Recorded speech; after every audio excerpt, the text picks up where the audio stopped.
beating the Rally Warriors. But I mean, coming back to me on this, man, that just shows the team that they lost to in the #1 seed up top, beating really, really good opponents and then performing like that in a map 1. Woo. You got to feel like this team is starting something special down here in Losers. Here we go. One true army trying to keep marching forward. We go to the vault S&D. Big Booty Bandits on the other side of the coin. Still trying to march forward, but it's going to be a tall hill to climb. As they start off on that attacker side, the customary hit over towards the A side of things. Keep things going. Trying to find that first blood will be Wunga onto Hate Me, so you get the man advantage. Bomb Plant should have some credence to go down inside toward mid, but now Zeus able to pop the 2-piece here, Quinn. Again, we talk about the gunny, we talk about the prowess there, definitely favoring one true army, but look at this wrap here from Fetty. You have to watch out. He's looking to hand out some RKOs, but his positioning immediately given away as it's Wunga in the 1v4. Tries to lay out the RKOs, but he gets speared right there. Now the bomb able to go down over towards the B site. It's a quick rotation here from one true army, but a 1v3 for Wunga in a very tight spot. Folks, we can confirm this is not Cheetah Wunga, but he's looking to have a Cheetah Wunga-esque performance. Has to get on the bomb in time, though. He's starting the long wrap. You don't have the credence to do so. Roll hopping on, but Wunga with the Kobe from above. Still a 1v2 up above. 25 seconds left. He's going to get the second as well. Hold on, wait a minute, Matt. What is happening? The nade falls from the absolute heavens. I can't even tell you where that came from. He has the information onto him. Zeus pops up, tries to find the shots, has to go for the defuse. Wunga has to hit the left foot, right foot express. He has to run. Wunga. He has to go now. The timing, it's all about the timing. He's sliding out. No, but he can't get there. He can't get there in time. Just not speeding enough. An absolute masterclass of a try, but just not able to reach the finish line. One true army. You might have gotten away with one right there. I don't know if our production has the ability to go back and see where the hell that nade came from. I need to see that again at some point. I mean, I'm going to go back and watch the VOD. That nade literally just appeared on the bomb. I mean, if he has Wunga-like powers, that's divine intervention from Taco Bell itself. My goodness, one true army onto the attacker side they go. Now, looking to press the action on forward. First kill will matriculate their way. Now for the Bandits off on the player personnel disadvantage. Have to find their way back in. Starting to hit the wrap, though. Wunga will be able to pick up the first blood. Quantum goes down, but it's a good read here. Trade for trade we go. Now it is Yi into the 1v2. Zeus does have that bomb in hand. Mental as well. He's going to call out, I've got that B site under lock, but Yi, he's going to cut Zeus down in his prime. Here we go. 1v1. Mental will be able to recollect the bomb, but you don't feel comfortable whatsoever trying to make the plant. I don't think he really even knew that he had the bomb down. He gives up the bomb pressure, and now it's just a ring around the Rosie over towards the A side. Mental with the plant to come through. He's going to get that information playing from the vault. I don't know who is going to expect who. Oh, Yee's on the perfect wrap, though, here. He's expecting him to play from inside vault, but you see Mental, he's gone over back. He's just checking all of his angles. Now goes in for the bomb check, and this is going to be the interesting timing. Mentals doesn't see him. Now, like you said, it's ring around the Rosie. All the he's chaos going for it. It's a ninja. You might have it. It's a ninja defuse again. It's all about the timing. Mental, Go. no, we got there in time. Just in the nick of time. And one true army, they are sneaking away with these rounds right now, Quinn. Oh my goodness, and especially after that hard point, nobody can expect these last two rounds on the S&D to come down to Ninja Defuse and a Ninja Defuse attempt. The Big Booty Bandits, though, nonetheless down 2-0 off of valiant round attempts. It is the one true army staying true to the name, marching their way to that 2-0 series and point lead. And obviously, you have to feel like this series could at least go the map 3, but it doesn't matter how close these rounds have been. A 2-0 lead's a 2-0 lead, Quinn. True Army has been so very good. Can they continue to press the action forward, or will the Bandits potentially find their first round here? Bandits trying to aggress towards the bottom side of the map as trades galore. Back and forth we go. Roll activates, and now it comes down to the Wunga 1v3. Smooth like butter on a roll right now, and it's again, as you said, Wunga. He's in the 1v3. The bomb's trapped in an absolute no man's land in the trenches. It's going to be a tough reposition for him as he tries to get the first chow, but he will be sent to the grave. And one true army a little bit more dominant there in that round and have taken a dominant lead here in this map too. 3-0 up in Quinn. This is the one true army that we're a little more used to seeing. Yeah, finally, the shenanigans, the heroics, they are put to bed. One true army able to get a solidified round there, and not by the hairs of their chinny chin chin this time, as you said, a pretty dominant one, and what we've come accustomed to know out of these boys. Now back onto the attacker side, they go with an opportunity to go up 4-0. Bandits need a response now, Matt. Yeah, I mean, you go down 4-0, it's basically over, especially the way One True Army has been playing this series so far. You see the bomb early on from Wonga! The nade spots from this guy are absolutely disgusting. This is insanity. This is nothing short of insanity, and now Yi flying on through with the last two to secure the win for the Bandits, and we are back to the uncustomary. We are back to the shenanigans like we never left. I was about to say, Quinn, you and I, big fans of some shenanigans, and there's nobody better than Wonga with the nade spots already. I mean, stupid. He's dropping these right now like Steph Curry. I mean, he's shooting them from the parking lot outside of the venue, man, and he's landing them right on top of the heads of One True Army. But nonetheless, valiant efforts, but it's still a 3-1 lead, and now another big swing round coming up. You can't let One True Army build this lead any further. Hey, I'd say Cheeto Wonga might want to nix the Wonga at this point. He needs to earn it right back, but I would say that if I wasn't on the broadcast. I don't want to lose my job here. Over towards the B site we go early on for the Bandits, trying to get that early plant down. One True Army none the wiser. I love this. It's the uncustomary hit that you always see towards the A site, but now they flip it on the script. Bomb planted early towards the B site. Now One True Army, you're seeing those arrows start to turn, trying to have a little bit of a hit back in. You have the top art control. Car almost gets another kill, but it's still 4v4. Not going to increase the KD of the car quite yet, but Zeus looking to increase his KD. It's a team valiant effort once again. Yi, the last man standing, the last to fall as Zeus strikes him, gets the defuse to go as well, and One True Army back in the driver's seat once again. You see it, a few body shots as well, maybe a little bit of bad blood going on between these two teams. But I gotta say this as well. I mean, you know, it's the uncustomary hit for a reason, right? That B site, so hard to hold on to in a post-plant situation, and you see One True Army, they literally cover every single basis. You have top art, you have back top building, you have mid control, you have everyone hitting from every single angle, and once that first player goes down, it is like dominoes. And get the extra 2 dominoes here. One True Army looking to close. Bandits, once again, just looking for an opportunity to bring this thing back. Again, this is a team that has already been on a little bit of a run down here in the losers. They do not want to give it up. Over towards the middle portion of the map we go. Both teams looking for an opportunity, and that's the first strike from the Bandits. And that's big for Bandits here, getting that first blood. But Hate Me, he's going to have some information here towards the backside. Picks up the first kill, gets out with his life, as well as Roll on the other side of the map, able to find a kill as well. Fetty onto the wheel, but able to find the close shots with the AR. Now into the 2v2, but Hate Me on the wrap. They're both on the wrap here, chasing Lona down. And now, again, Wonga 1v2. It's like a Scooby-Doo episode, Matt. They go on the chase, but who's the real villain when all is said and done? Planting over towards that B site. Wonga has the opportunity, if he plays this right, to get the information, gets the shots, gets the tags, not the kill. Information given away. Now sliding on through. You just have too much to do. And Scooby-Doo will find the villain. It's Wonga.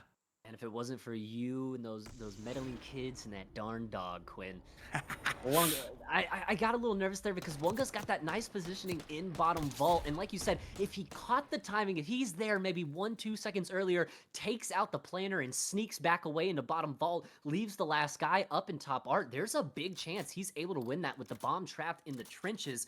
Unfortunately, it's that COD timing that just doesn't work out in his favor, gives One True Army another round. And you gotta say, I mean, it has been valiant from Wonga in this effort here in this S&D. Yeah, it just feels like he's a one-man band within this series. He needs another player to step up and support him in his efforts, but nonetheless, it's an early hit straight into the B vault, straight on into the site, and straight into the kill feed, a 2-for-1 trade favoring One True Army. And One True Army, they are aggressing up the map, already finding Quantum in the spawn, and now Fetty. Last one left alive, 3 players left to deal with, bomb trapped inside of the vault. Looking to go on the rewrap, looking to make a play here. Finds the first, finds the second. Hold on now. All of a sudden, 1v1 Roll versus Fetty. Fetty not feeling like he can get that bomb down. Checking every single angle. He is quivering.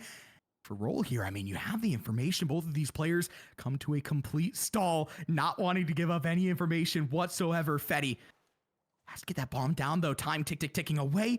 Roll over towards the top side. Oh my goodness, Matt. The timing is just making me sick right now. My stomach is turning. The information gonna come in. Fetty, bomb planted down inside of the vault, and now the 1v1 can start to happen. Roll around the outside here, checking all of his angles, making sure he's got every basis covered. Where is this player hiding? As the predictive sights. Oh, Fetty looking in the right direction. Will he maintain or will he take the look behind? The timing is so perfect for Fetty. The tag's on in. Roll has to go and has to go now. 20 seconds left on the board. Has to chow on through, get the kill to justify, but Fetty playing with his prey around the corner. Roll will get it with the body shots in tow. Has to get on the bomb though. 7 seconds left. Will get on in the nick of time. I almost thought he was going to sell that one. And it's the round win, the series win for One True Army. Oh, and that is just a tough way to lose in S&D. Just time and time again, a few rounds that if they go a second difference in the COD timing would have gone your way. Obviously, the valiant effort from Wunga Bandits, but it will be One True Army that continues on this losers campaign. For the Bandits, we will have to say goodbye and farewell as they make their way back home. It was a great run out of them in the losers, but One True Army just a little too much to handle. Hey man, always great to see the Wungus come out of retirement. He's done it a couple of times now. Hope to see him do it once more in the future. Or was that an imposter? I guess we'll never know, folks. Here we go. Our next series coming up in a matter of moments. Do not go anywhere. You're not going to want to miss a second of the action as things are just about to get really good as we jump into best of 5 action from the Premier Circuit Destro Gaming TakeOver.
Hey everyone, Bigger Checks here at the desk, joined by our one and only and local photographer Jason here to talk about one of our lovely sponsors for this event, NFT Energy Drinks. What's your take on this wonderfully tasting beverage? Well, to be honest, I was very surprised yesterday when I found these guys out. Their cotton candy flavored drink here, 0 calories, 0 sugar. It's amazing, to be honest with you. First time having it, and I quite honestly will have it again. Probably have a couple more tonight. Yeah, that's what we like to hear. We've been seeing players grabbing them off of the caster desk where we had them on display, and people just started coming up and grabbing them. I guess we're just handing them out, letting people try this wonderful new drink. NFT energy drinks, folks. Be sure to sip some innovation, spark your creativity, and join the revolution in refreshment. We'll get our next matchup coming here soon. Matt and Colorblind taking over the cast and just doing a phenomenal job. I don't know if you've listened to them on the mic yet, but they have been absolutely killing it, and I'm looking forward to hearing some more. Huge shout out again at NFT Energy Drinks. We appreciate y'all sponsoring this event, and we look forward to more Call of Duty content. We'll see you real soon, folks.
Overtake taking on Rally Royals, and I think the only thing we need to say as we bounce on into Protocol Hardpoint to kick things off, Overtake. It's Conwa, Chaco, Phantoms, Mitch. For the Rally Royals, you already saw them earlier. It's Kex and Co, Yin, Prod, and Cray. Matt, this matchup we're jumping in right now.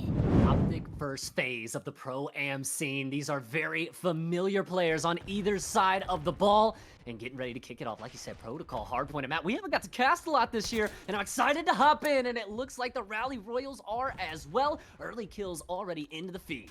Early kills and traking them off of the hill as well. Overtake is not going to be able to get a whole lot of hill time after those kills matriculate red in the feed. Rally Royals looking to start off with the heat with the gusto. Right back, Overtake will fire. To be a couple kills from Overtake. Like you say, they are able to find the kills, and Chaco on the hill for the moment. Immediately ripped off, though. Rally Royals still playing around that backside. They've got to make their way up the map, though, towards that P2 side of the map. You don't want to be behind on these spawns, as Overtake is already getting a lot of time off this P1. A lot of middle contention between these two teams. Not necessarily either of them phasing over towards those P2 spawns, but the job will be very easy for Overtake. Is this a clean 3 dead in the feed? Rally Royals coming off of the respawn, and Overtake will have the rotation. You're going to get 33 seconds off P1. You already, like you said, on to P2. This is a perfect position. They have to get the kills, though, to hold this down. Mitch, big 1v1 against Kex on the hill, will be able to win that as Kex now rather walking his way up around. This is going to be a difficult re-break on in, though, for Rally Royals if they can't hold this from the front. Overtake around the corner. It's Chaco with 2. The beams coming through. Able to cut them off the hill with a little bit of help from his duo, Conwa. And now the Rally Royals starting to fall behind early. Yeah, early on in this hardpoint, 30 seconds left to work with off P2 as well, and now a big position where Rally Royals has to decide, do they want to cut their losses, do they want to play full for this P4? Early kills back and forth either which way, but Kex and Prod able to find 2 big ones. Rally Royals tries to make their way in for P3, but Mitch and the rest of Overtake, look at where they're spawning. Look at these spawns. They have the opportunity to contend their way straight on in from the spawn onset as well. Trying to cut their way in still over towards P2 for a little bit of scrap. The Rally Royals will take about 5 seconds there before we turn the tides over towards P3, and Overtake will have the kills to justify the positioning. But look at these spawns. Both teams spawning in the backlines, Matt. It's getting mixy. And it's just those clips we talk about it not holding your spawn in the perfect angle, but now it's going to be the mixy bakes back on in for both of these teams. Prod going to be able to combine for 1 as Mitch, though, right back in, traded out. Combo from the top side, though, jumps into the hill like he's Jeff Hardy, able to find 2. Still holding the contest as the rest of his teammates make their way on in, start to try to matriculate some of these kills. Phantoms, though, will get taken out, and Yin with a big 2-piece towards the back. Job not finished. Job not finished. Overtake floating on the outside of this, and this hill is very, very important for both of these teams as you have a hop and a skip straight down into the back cave for P4 as well. The Rally Royals light the feed and paint it red. Now for Overtake, truly on the back foot for the first time until you get a couple of kills to swing your way. And Matt, it's all out contention for P3. Into P4 we go as well. You see Mitch, he's the lone player here. He'll be able to find that first initial kill, but he's not going to be able to pick up the second. But Chaco flies down in himself, and it's like you said, just refusing to stop throwing bodies into these hills. But Overtake is here, trophy system set up, but a car kill along with another kill from Rally Royals might open this up. Rally Royals trying to push their way through as Kex with the brute force play. Into the hill they fly. The Rally Royals with their first opportunity to get some really good time on the board as Overtake spawning out over towards the top side of the map. Have to fight their way straight on in. Feels like the first rotation that Rally Royals has really had under their belt and making good on it already. 3-piece in the feed. Gonna have to wait for the rest of the respawns to come on in. So Rally Royals gonna get another 15-20 seconds. Couple of kills though from Phantoms on the top zip, and now starting to mount some pressure in towards the hill. The players get shut down. Rally Royals continues to keep this thing on lockdown. Overtake continues to be on the outskirts. It has to be Phantoms going big for the squad. He gets 2, but not the 3rd. Story as old as time as the Rally Royals looking to collect a practically full 60 off of this hill if they can get a couple of more kills. Now they also have that early rotation. It's Cray over towards P1, quickly cut off by Phantoms, and this one, Matt, again, gonna be mixy. And that's a wild first set of rotations, especially considering how much Rally Royals were on the deficit. But like you said, rotations into P1 are clean, nice P4 for them. Trying to garner a little bit of time to get this lead change in. Big headbutts starting to ensue on the hill. Overtake, they're trying to throw pressure on in. Here we go. Rally Royals on the other side of the coin, equally pressured on out. Phantoms up the zip line. He goes trying to get that top support, but he's going to get chased down for the top support by Kex, who will be able to gain it. Now, Rally Royals, the hit on through will be good. Prod with 2. Still, white hill time remains.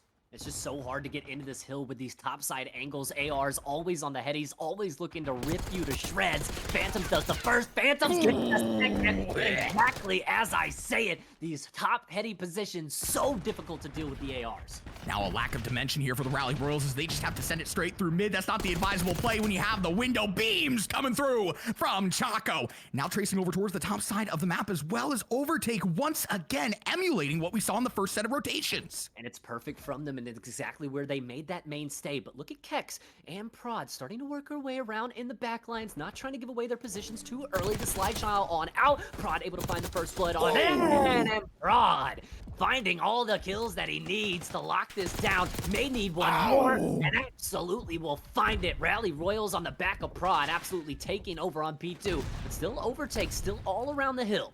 Activating their spidey senses, the Rally Royals are able to swing in for P2, get some serious time on the board off of some miraculous kills, bring it within 20 now. How the turns can quickly table as Overtake cannot seem to get back into P2, having a tough time getting through the gunny prowess. But the boys are sending through. Mitch will find 2 though, and Overtake will be back in for some time. Yeah, a little bit of scrap time here, 13 seconds. Rally Royals probably going to cut their losses, just try to play a couple of cutoff kills here. Make sure that you hold on to that rotation over towards P3.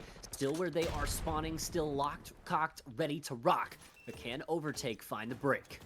Last time this was a big hill for the Rally Royals is what got them back into the mix of this. Can they continue to hold down the P3 pressure? From the back end now comes Mitch, has the SMG in hand, looking to fry, but unfortunately for him, his teammates are falling every single step he takes.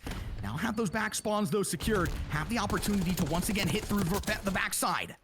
Every step you take, every move you make, they are watching you. Overtake right back into the hill.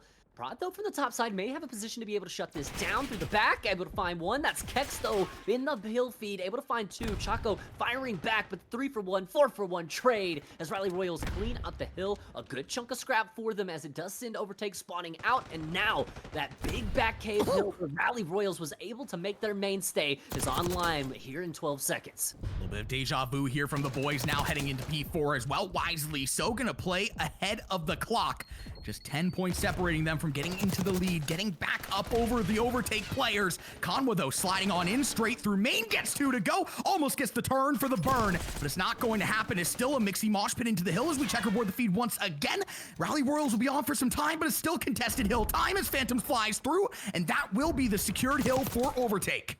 Yeah, but Yin got a good position towards the backside. He can stagger off the respawns a little bit here. He potentially could shut down the pressure in towards the open side as well. Yin able to find 2, trying to make his way onto the hill, as you love to say. A one-man band needs a little bit of a symphony from the rest of Rally Royals. They try to make their way on in. Hit something through the pistol out. Going to be able to be good for 1. Chaco's trying to find 1 and find the trades, but it's not going to be enough. Combo, last one up and the last one to fall. And that will be Rally Royals again with a big 20-30 seconds of scrap in the back pocket and trying to hit these rotations towards new. Can take it here with the lead. In terms of the lead, they will have about 4 points ahead. If they can maintain, they're not going to be able to get the scrap, though. Overtake in the last second will find their way through. Also, as you talk about that P1 rotation, first player on for it will be Phantoms. You still have to trace towards the top of the map if you are Overtake, but for the side of the Rally Royals, they are getting pushed into their own spawns, blended out. Tough task up ahead to get out of that. Yeah, it's like you said, though, you don't want these spawns to flip, and you can already see a player going on the deep wrap, potentially trying to flip out these spawns. Trade for trade we go, but it's 2 for 1 in favor of Overtake. They will find the third as well. It kind of leaves Prod all on his lonesome, not able to take out Conwa as well. So for the moment, Overtake in the perfect position to keep on holding for P1, as well as set themselves up, but you can't push up too far. P1 such a hard hill to hold, but they are making it look effortless here as Phantoms going prone will eventually be taken down from the top support. Cray will fly through onto the hill, get some time for the Rally Royals in exchange. For the Rally Royals, they're set up really well over towards that P2 side. If they can maintain the kills, maintain their lives, they could very well keep this thing manageable. Just a 30-point differential between these two teams. Overtake, though, first to crack past 200. Yeah, and I mean, it was the big break off the beginning that Overtake just looked like they were going to overtake this game, but Rally Royals, they have just been hanging around, keeping it a little bit fixier than you'd like. And you see Chaco starting to try to work for a couple of the cutoff kills, able to find 1 and 2 kills now in the feed. Can he get the kill? Absolutely over the top side, but not enough to really solidify yourself on this hill. Pressure from all around. Here we go. The Rally Royals trying to hold on strong from the bottom side. Will be able to find the kills to justify the positioning as well. And now Overtake only 1 player over towards this hill. as the rest respawning back on in. Mitch will be taken out of the equation, and now you have to hit from the back cave over towards the side. Rally Royals, they can take the lead here. They can take the lead, and they have the information on both of these players. They should have the inkling that they're hitting up from the bottom side. Kako, the first one in. Tag's done onto him. Trade for trade we go. But overtake. 3 big kills in the feed to lock down all of this scrap time, and it's so important right now for them. But you can't win it here. Overtake, getting every little bit of scrap matters, but you absolutely have to make the rotation over towards the P3 side. You cannot be lackadaisical about it, and that's exactly why you see number 6, Chaco, flying on forward. Unfortunately for him, a one-man band will not be able to beat his drum to a symphony, and Rally Royals will be on the spawns, but hold on, wait a minute, look at number 8. Conwa in the back lines, you gotta watch out. He's able to find a kill as well as Phantoms on the outside. Breaks this hill wide open. Now Rally Royals on the outside of the spawns. You have a little bit of pressure here in the kills, but you're not able to get in. Overtake now starting to put it together. Now starting to run to the finish line. Kills matriculating White in the feed. They just need those 10 seconds to go. White, and well, Overtake looking to press the action, but it's a 2-for-1 trade in favor of the Rally Royals. Conwell looking to stand tall, but the contention comes through. Rally Royals with the break, but Overtake with the immediate re-break back. They only need 4 seconds. You have to get in. You have to dive on. It's only 1 second to go. And Overtake will get to the finish first. 250 to 213. An absolute barn burner of a map 1. And we talked about it, the rivalry between these two squads, the Optic FaZe-like rivalry. And you can already see it here. Both of these teams come into play. Both of these teams coming to win. Yeah, I mean, these groups of players, they have played together plenty. A lot of different staggered teams we have seen, a lot of familiar faces, but ultimately at the end of the day, as you have been saying, Optic versus FaZe of the Pro-Am. Expecting an absolute barn burner within this series and expecting the FaZe of last year, maybe not this year's FaZe, unfortunately, but still, we go on in now to the Vault S&D. A hot start out of both squads, but Overtake just able to overtake early. I mean, it's the gunplay that favored them, as well as the rotational gameplay on a map like Protocol, where that is so very important, especially when you talk about those P3, P4 hills, how you can chain those together. They were the team to do it. Now, I mean, again, things still very interesting. Best of 5s now as well, an additional layer. Yeah, the additional layer, and I love that you bring it up. Best of 5. This is not going to get done in just 3. I got a feeling that this one may at least go map 5. I mean, we might need 7, 8 maps between both of these series. Especially Let's get it going. Especially if these two teams run into each other again, because either way, if one of these teams gets sent down to the losers, this is not a team that you want to have to put your tournament hopes up against. And if these teams have a rematch, you can obviously see it going any which way.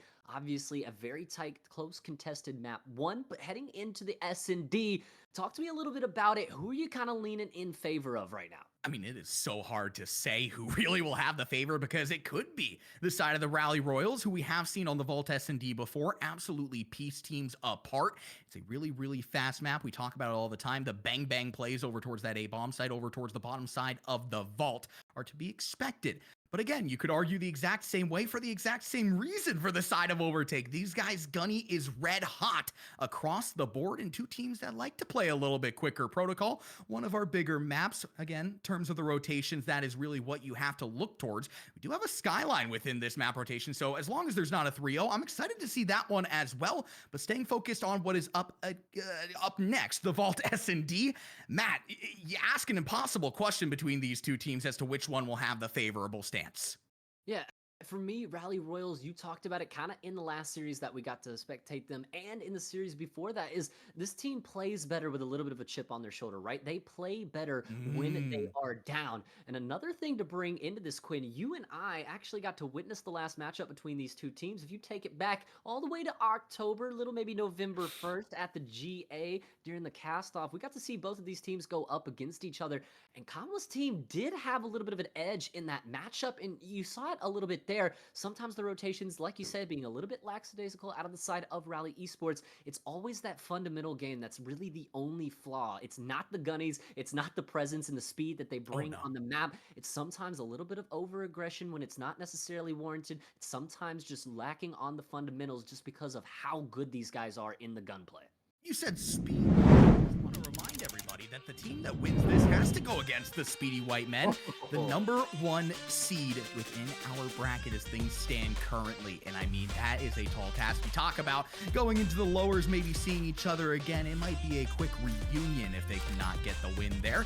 But the question is, which team will get there? We'll go into the Vault S&D and get a little bit more of an opportunity to figure out how the series stands. Obviously, never want to sell the narrative on a first hard point. We go to Vault S&D. Get our next layer in a storied rivalry. Royals overtake here. Vault S&D. We know how linear this map can play sometimes, but with this skill level, I'm assuming to see some really kind of unconventional plays, and you're already seeing it. Cray making his way up top. Cat, but it's the bomb that goes quick in, but look at the reaggression on defense. Overtake, first kill will immediately be exchanged. Makanwa puts Cray on skates. Lactacular affair with the camera action as well, and it gives a favorable spot here early on for Overtake. 2v3 now into the 1v3 for Kex. If there was ever a player I'd want left alive, I mean, that would have to be the guy, right? Multiple 1vx scenarios. We've seen him win this weekend. But still, I mean, this is going to be tough. Bomb trapped between a rock and an AR, and the AR is just going to rip you to shreds. Round one going to go the way of Overtake, but it definitely got a little mixy in there towards the mid part. And again, I love what you say about the dimension within this map and getting a little bit crafty there. The way that Overtake went towards the top side of the vault and then just banged it straight through, knowing that the typical hit is over towards the A side, over towards the bottom side of the vault. And not typically how you see the retake come through, but it works to perfection. They get that man up, take the men out. Now for Rally Royals on the defensive side, what is their response?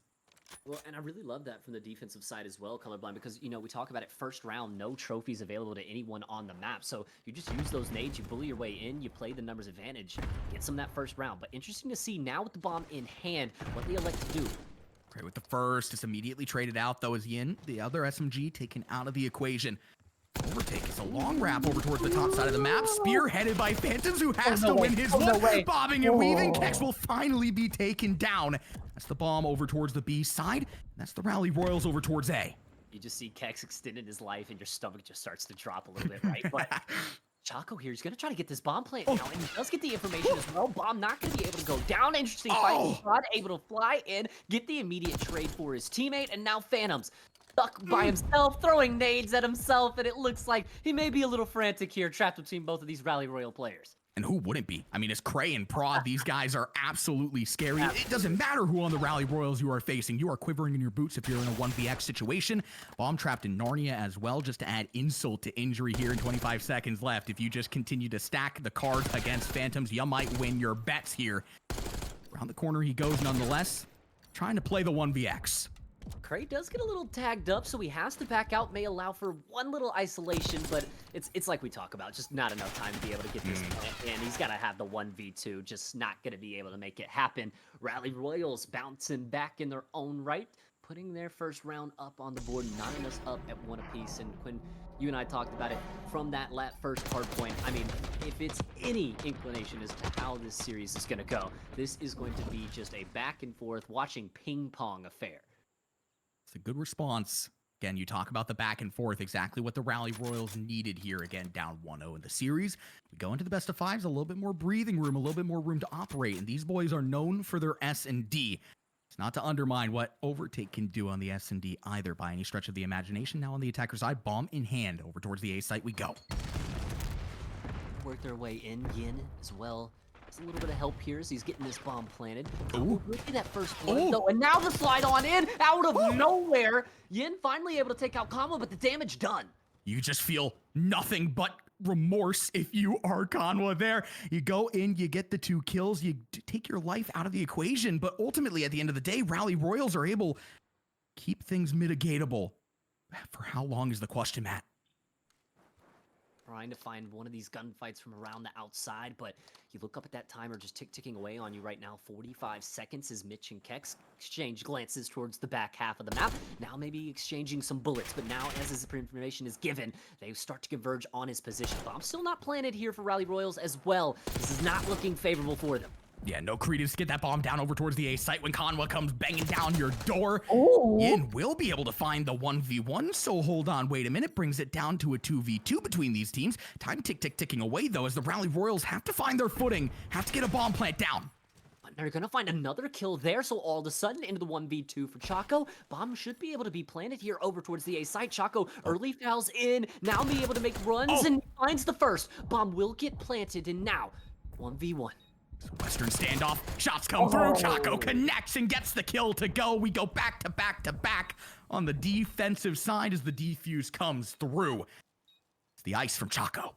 Yeah, and I mean, maybe just a little unwarranted aggression from Yin, right? I mean, you get the bomb planted, you have the power position there to just chow Chaco, make him come to you. Instead, you kind of just slide out into the water, you try to find the gunny with the jackal, and you're just gonna get ripped to shreds by the aims. Overtake, as you said, now finding their second round on the board with the 1v2. Rally Royals back on the defensive side, trying to replicate everything that's been done to this point.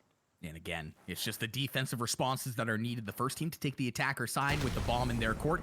Surely the first team to take a modicum of a lead within this game. Now a little bit of an uncharacteristic hit here over towards the B side. We fly initially, but Yin with the opener for the side of the Rally Royals. And I love this play, just not aggressing up too far forward, keeping that mid control and those comms for your team. You know you're a man up, just play off of that. It's exactly what Rally Royals tries to do. Overtake here, they're trying to make a move into the backline, but read like a book from Kex. Surprise, over towards the top side arc, Kex remains. There's another player coming up once again. It's Anakin versus Obi-Wan. This time Anakin will take the play.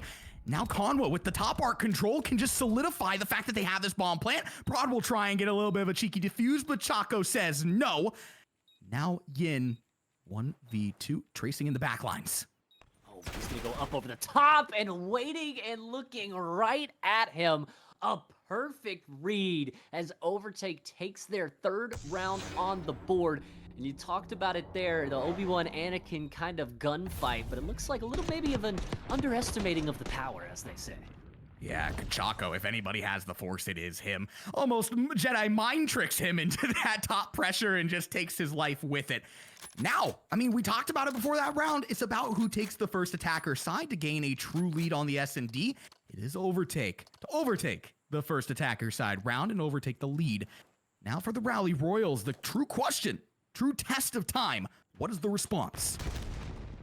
Down into the A site we go. Standard stock hit, trying to get that bomb plant in early, flip the script a little bit, play the defensive side from the bottom. It's exactly what they do, but Mitch finds that first blood. Now Conway immediately on the rewrap here into the vault door. Not going to be able to find any shots on in. Trophy system down, but he's still just being a nuisance outside of the wall. Phantoms on the other side of the coin is just absolutely pincering them out. Over towards the top side, Cray will find one, but he has to get back into the play.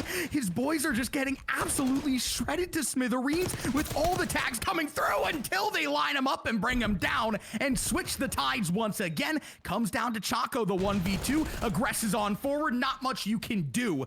Rally Royals first attacker side round. And you talked about it setting up a little bit of a pincer maneuver there, but I mean, it doesn't matter how much pressure you have. If the numbers are still even and they can be hiding and hide of any site of that corner, man, I mean, it is just so hard to retake that site unless you have the numbers advantage. And you see it right there. Rally Royals lock it down like Fort Knox, play the bomb, headies to perfection, and able to come away with the round. Overtake now back on the attacker side. Bomb in their court, as you love to say, Quinn. Rally Royals still looking for a round to knot things up. It's the fact that these teams can just mirror each other out so effortlessly. Obviously, Overtake with the lead still. You get those back-to-back attacker side rounds after you go back-to-back on the defensive side. Love to see it. Overtake quick into the A side. Rally Royals over towards the top. What can they find?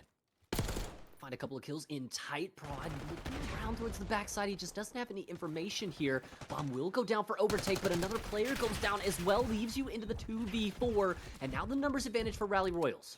Chaco and Mitch, I love what they're doing over here, sending one over towards the top side, trying to create the artificial pincer from the backside, but there's going to be two players there, reared and ready for the play. Round the corner, Yin goes, gains the player personnel advantage once again, and Kex from the other side of the coin will pull out the pistol and make quick work of the rest.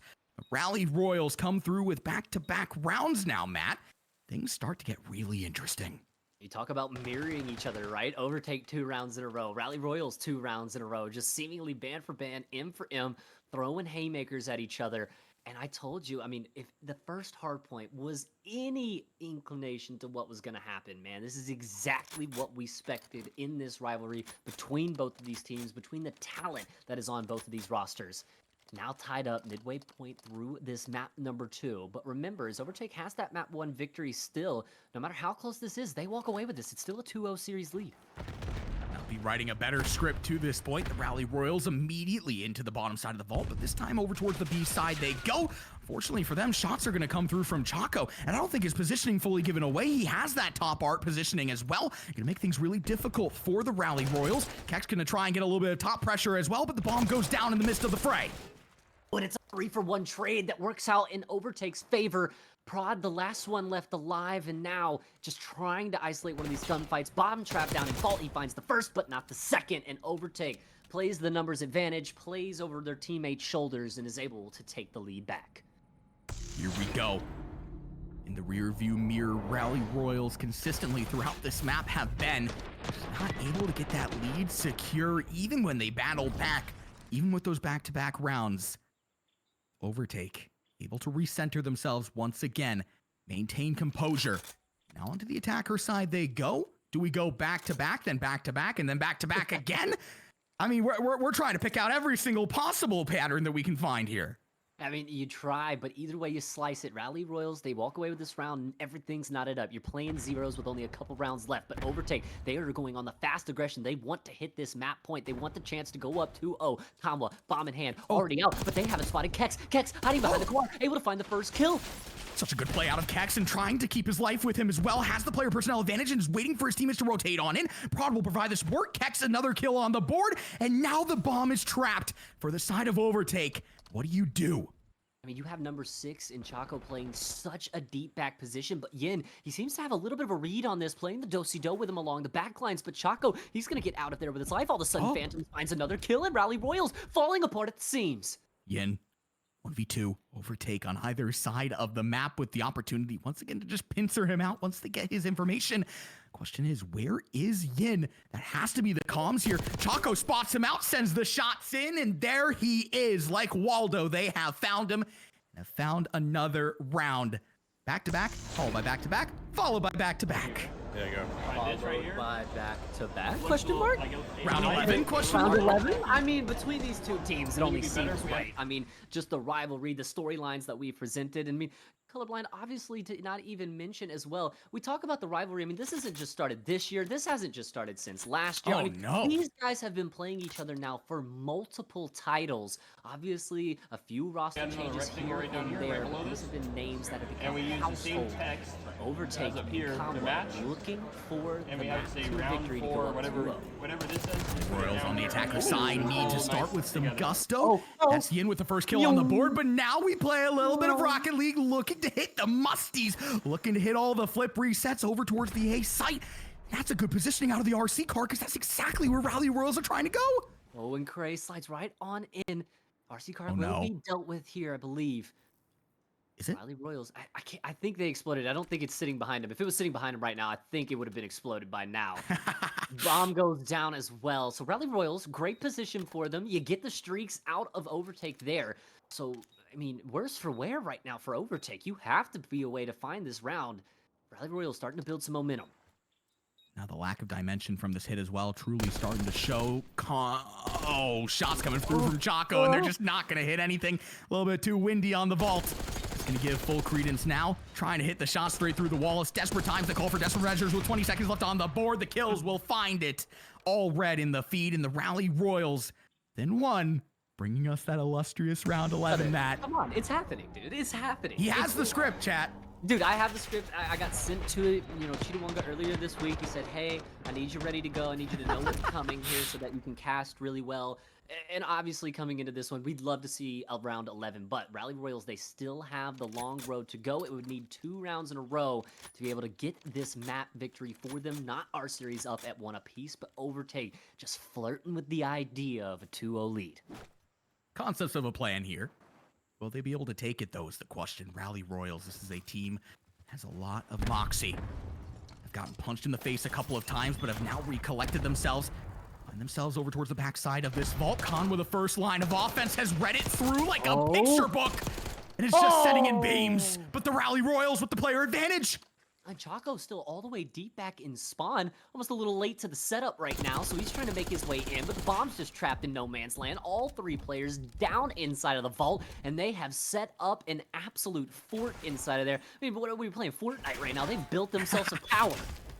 You're going to have to cover up that hole, though. That's the only line of offense that the Overtake players have on in. Still a 2v3, and you're starting to see the wraparound play. The pincer has to be the move here and now. Yeah, but they have to find the first kill on in to get it into a 2v2. If one of them goes down, they're stuck in a rock in a hard place. Phantoms goes up and over. The shot still good. Chaco, but he will go down. And now Phantoms, last alive, 1v3. Does able to find the first kill here. Even things up a little bit with 23 seconds left, Colorblind.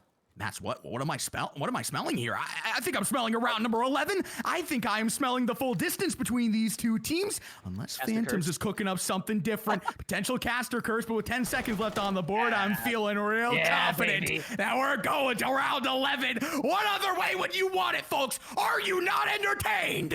Do you smell what Cheeto is cooking right now? It's a round 11 here between 2 of the best teams at the LAN. And again, Quinn, you win this series. You go through the grueler, and what do you get as a prize? A date with the Speedy White Men, the #1 team in the land right now. I mean, this is an absolute incredible storyline. It couldn't go better. Both teams over 200 in the first map. Both teams getting 5 rounds on the board. It's round 11. Here we go. Map number 2, Vault Hardpoint. So much on the line between these two teams. Either Overtake can take it to a lead, or the Rally players bring us to a decided mat 4.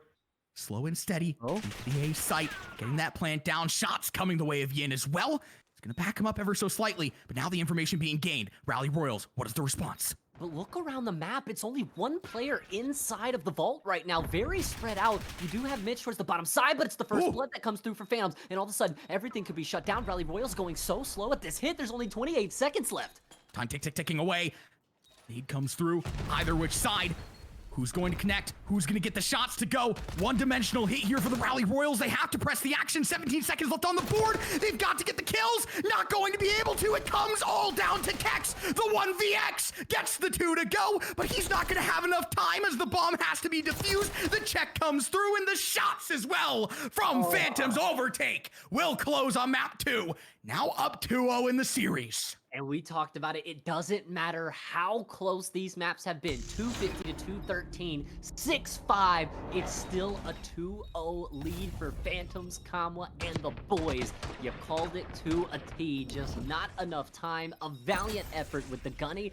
But even before we talked about it, I mean, side of the door, they're just letting the time tick. There's only 23 seconds left, just not enough time to make a hit. And Quinn, something we missed as well, and you see where the bomb was planted right under the hole of Vault. They could watch it from top cat, they could watch it from the backside. A perfect play there from the side of Phantoms and Overtake, and you see it now, the 2-0 lead heading into map 3 control. And Quinn, it's all or nothing here for the side of Kex and the boys with Rally Royals. Yeah, I mean, you do not want to go into the lower bracket, especially as a team like the Rally Royals, who I feel like on paper have not been truly represented for what they actually bring to the table, right?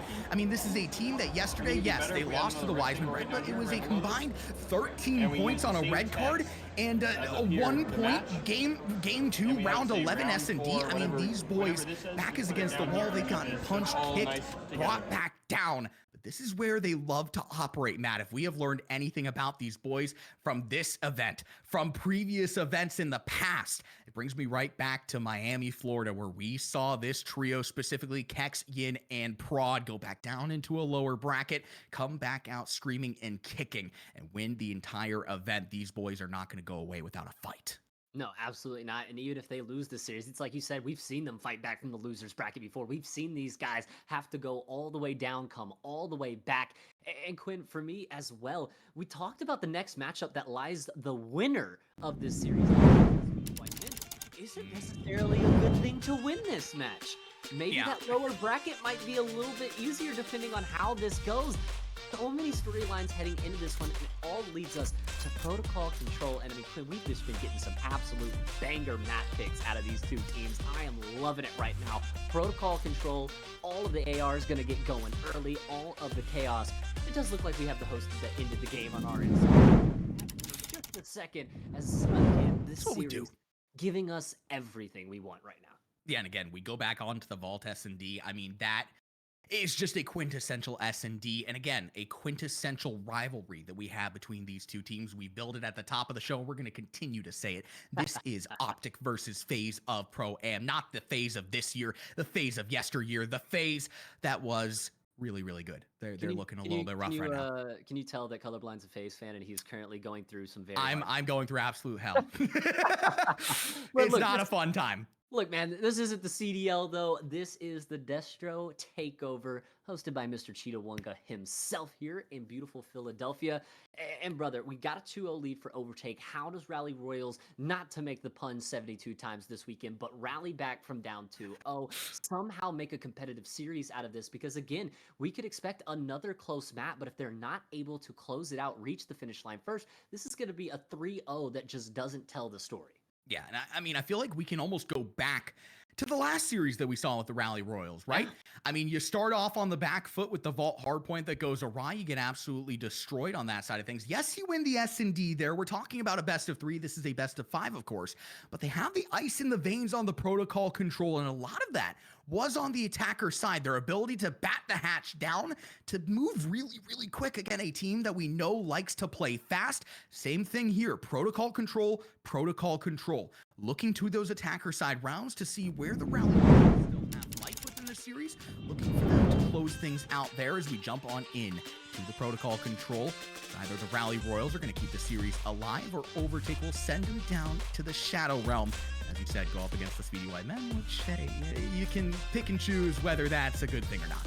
Yeah, we'll let the chat decide on that one, but ladies and gentlemen, about to get right on into the action. Map 3, protocol control, between Overtake and Rally Royals. Overtake, they only need this one more map to solidify a victory.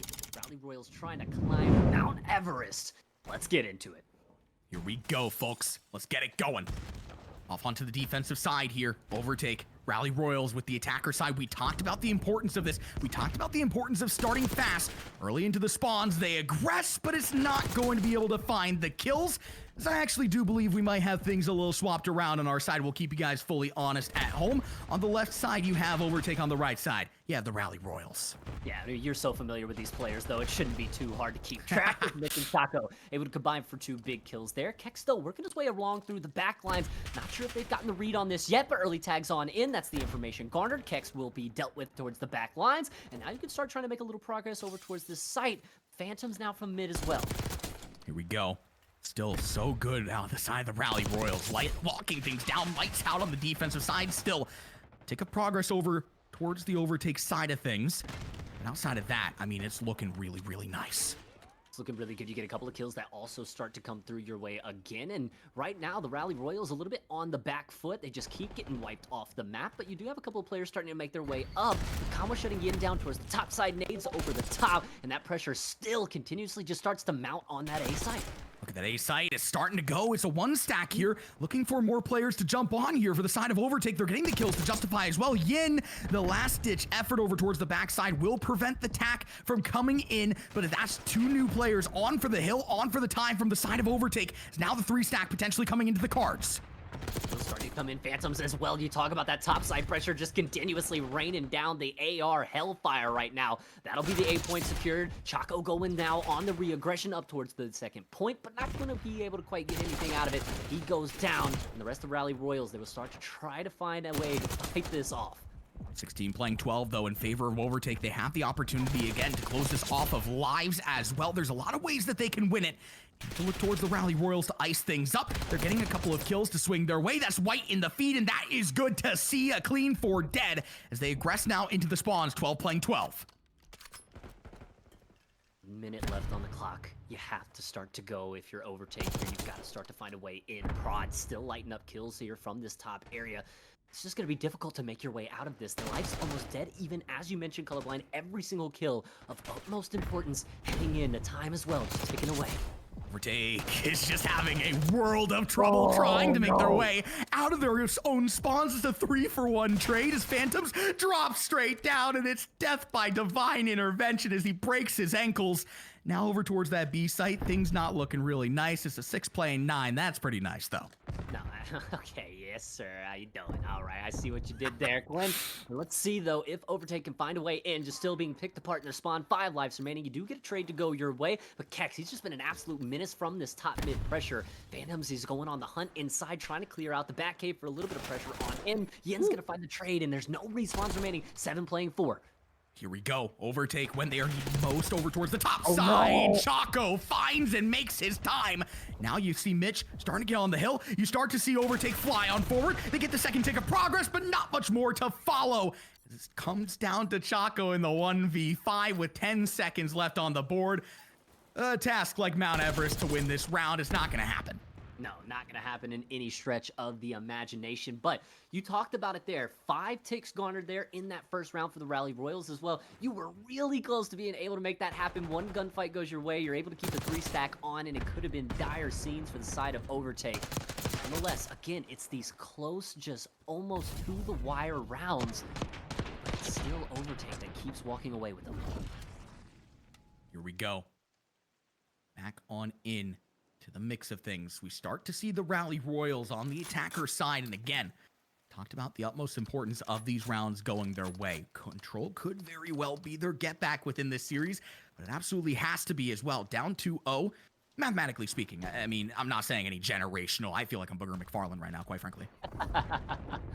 Rally Royals are on the back foot in terms of the round, but looking to make good here, trying to lock things back up. Chaco over the top side will be dealt with immediately as trades kind of go either which way across the map. That A pressure almost dealt with, but Kex only 1 bullet away from finding the kill. Stopped shooting a little bit too early, but Prod finds the last bullet for him. That will lock that down, and now Kex can start to garnering some of this time here. Gonna be a one-man band on the hill, but his players can circulate back, or they can continue to aggress in the spawns of the Overtake players and get some time over towards the B side as things start to afford. First tick of progress over towards the A side, 3 players flying in over towards the B side. For the side of Rally Royals, they have full map control. Yeah, and again, teams are flipped. Even hard for me to keep track sometimes here. Mitch, though, from the bottom side, might have a little bit of a pressure here. Might have a play to shut everything down. He might get cut down, though, in the prime, but Mitch finds the first. They're able to slide onto the hill to flank toward perfection, but it's not going to work. Prod and Kex will able to shut him down, and it's still mounting here onto the A side.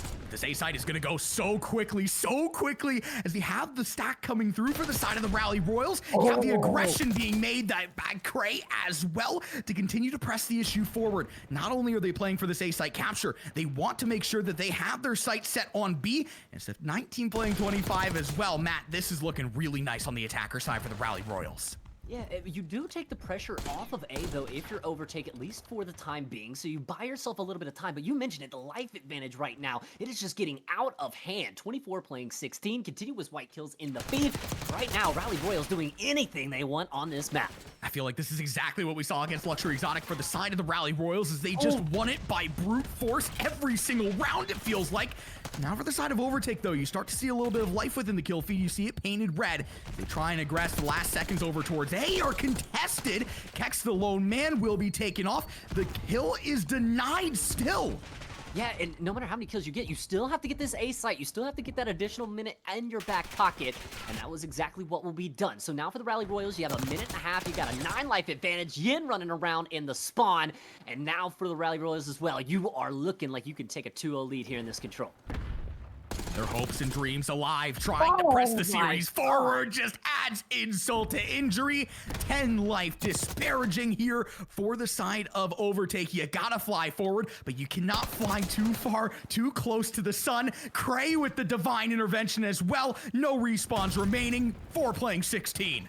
Yeah, I mean, this is like an absolute Hail Mary play if you can make this happen. I mean, we've seen 4v17. Can we see the 4v15? First kill will come through for Chaco, immediately traded back out, and now it just looks worse for wear, but the kills do come through if you're on the side of Overtake. 3-for-1 trade, so you extend this game ever so slightly, but again, 1 kill goes down, and that will be the one. You got 2 lives remaining. 2 playing 11 on the attacker side, so you can't win it off of time. Has to be through brute force. Phantoms. Last player standing, Jeff Hardy from above. Omni movement this as Overtake will not win that round, that's going to be the Rally Royals taking the round. We've had the team flipped all weekend long. We've had players trying to join lobbies. We've had people even joining the Discord mid-game. But the problem right now, We're having fun.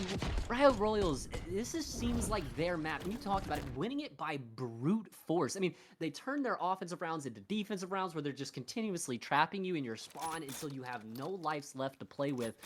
And it's such a hard strat to deal with, especially when you have the gunnies that the side of Rally Royals has.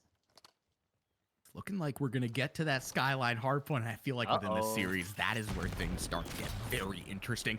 Still, don't want to caster curse it quite yet. Still a lot of ball to be played. But it's unfortunately going to be all balling from the side of the Rally Royals. 3 clean dead in the feed to open up the round. Yeah, I mean, Rally Royals just absolutely smokes them off the opening break. So now, if you're on the side of Overtake, you're a little bit worse for wear. Now you find a couple of kills to go your way. You start to maybe hit a little pressure towards the backside of the spawns of Rally as well. Now Conway in the top side, able to find one prod just chasing him around the top building. But now the pressure on the A site starting to amount for the side of Overtake.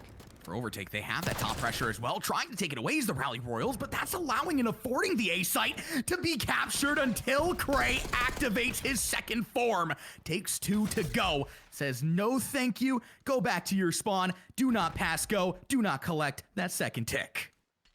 Go now just trying to play his angles from this top side, but you have Cray running around in your backlines with the Jackal, everyone falling all around the map, and it's still 38 seconds left. That time just ticking away from you, and you look where all of these red X-rays are, still just trying to make their way out of their own spawn. 20 playing 24, now 23, still maintainable within the lives, but as you said, the time being the additional factor here potentially, you start to see a little bit of information overload developing here for the side of Overtake, because they have 2 players over towards that A site, 2 players over towards the B side. They have to maintain their lives though, have to get on for the time. It's stopped on the other side of the coin.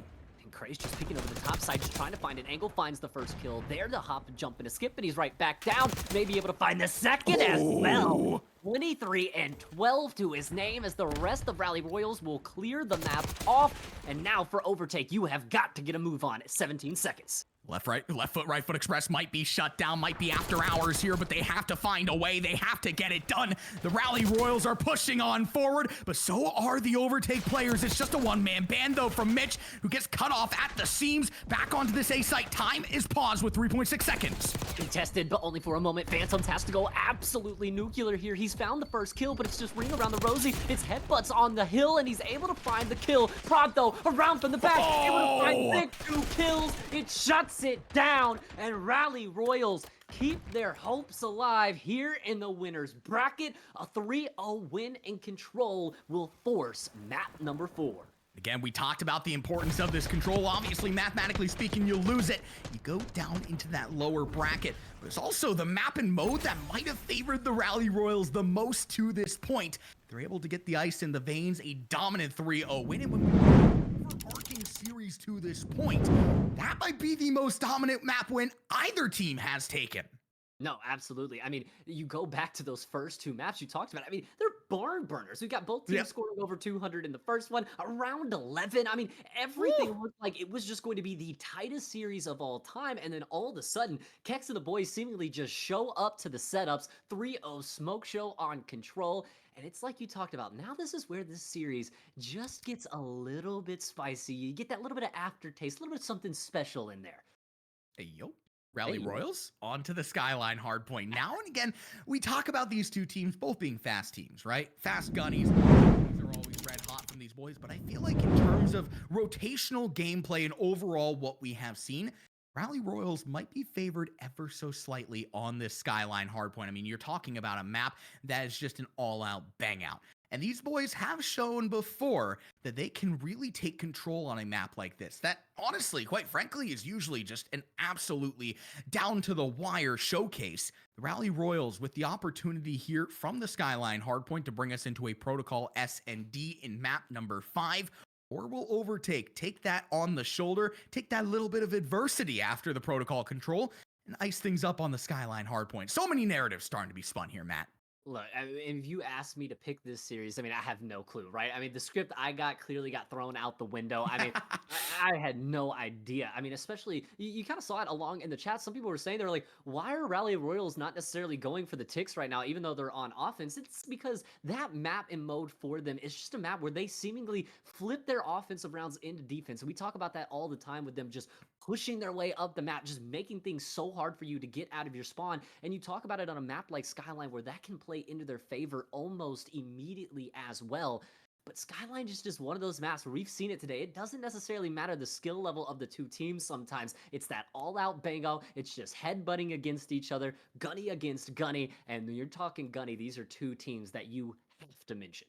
Yeah, and again, this is the map that I was looking at in our series, and I was saying if we could get to the Skyline hardpoint, this might be the peak. This might be the Mount Everest of the series, even if we go to a map number 5. Between these two teams, I mean, hey, you can never discount any map being that. Regardless, though, getting ready to go into the Skyline hardpoint, getting reared and ready to go to continue our series. Either the Rally Royals will be able to bring us to a Game 5 or Overtake will be able to close the door. Still, the door wide open within the Protocol S&D. Folks, we're going to go ahead and send it to a quick break. Get everybody ready to go. Be right back.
Here we go, everybody. Welcome back on in. Hope you got your snacks. Hope you've got your drinks refreshed and ready to go because we might be going the distance. Our first best of 5 overtake. Rally Esports. Rally still down by 1 within our series as we go into the Skyline hardpoint. And Matt, opportunities here to bring us to a map 5. We've created all of the narratives. We could say whatever we want, but look, it's enough yapping. It's time to get shooting. Skyline hardpoint up next. Again, it's a do or die for this series here for Rally Esports. Can they make it happen? The teams are right. We're in. We are locked, cocked, ready to rock. P1 online and these boys just the same. Here we go. Middle contestant immediately over towards the P2 side. Both teams are trying to maintain spawns. It's going to be an early couple of kills here for Cray. 2 big ones in the feed to open up this hill, at least for the moment, here for Rally Royals. Immediately, though, Pod's going to get taken out of the hill, White Hill time for now. And again, you talk about it, the jockey of position here over towards this P2 side of the map. And look at Yin already working for it. I Love this out of Yin. He has the opportunity to lay out some crisp shots from behind, and from the front you have Kex absolutely frying. The Sixth Sense is activated, uses his Spidey Sense to find Kanwa. Onto the hill they go, and the flip of spawns comes through in the nick of time. And now, just a mixy P1 mosh pit, and it's exactly what you normally see here on the Skyline. Both teams playing very kind of standard here so far, but Quinn, I feel like once we start getting into the later parts of this game and things start going a little bit awry, that's when you could expect the chaos to ensue. Yeah, the kitchen sink is going to go out the window. You're going to throw everything out the window when it comes to these two teams, but especially on a Skyline hardpoint, and especially when the Rally Royals are with P2 and just extending into P3. 50 seconds on the board. These boys don't care. They want to fry.